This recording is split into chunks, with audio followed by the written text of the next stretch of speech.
ஸ்ரீ தேவி பாகவதம் 122ஆம் பகுதி சக்தி பூசை.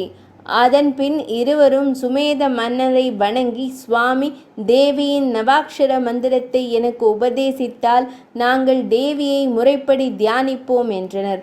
சுமேத முனிவர் தேவியின் மந்திரத்தை அவர்கள் இருவருக்கும் உபதேசித்தார். அதை பக்தியுடன் கேட்ட அவர்கள் முனிவரிடம் விடை பெற்று கொண்டு புண்ணிய நதிக்கரையை அடைந்து தேவியின் மந்திரங்களை உச்சரித்து கொண்டும் தேவியின் 3 சரிதங்களையும் பாராயணம் செய்து கொண்டும் 3 வருடங்கள் தவம் செய்தனர். அப்போது தேவி இருவரது கனவிலும் தோன்றினாள்.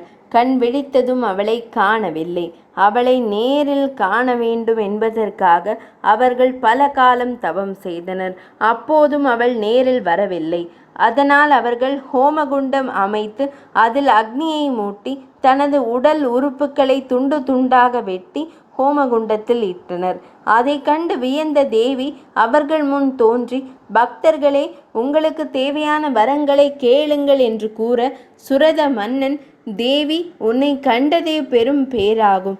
இழந்த அரசுரிமையை பெற்றுத்தா என்று கேட்ட மன்னன், தேவி, எனக்கு ஞானத்தை தா, வேறெதுவும் வேண்டாம் என்று கேட்ட வணிகன், அவற்றை கொடுத்தருளிய தேவி உடனே மறைந்து விட்டாள். அதன் பின் இருவரும் சுமேத முனிவரை வணங்கி ஆசி பெற வந்தனர்.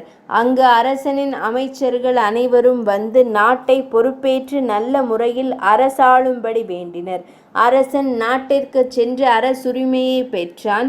வைசிகன் முனிவரது ஆசிரமத்திலேயே சில காலம் தங்கி தேவியை ஆராதித்து ஜீவன் முக்தி அடைந்தான்.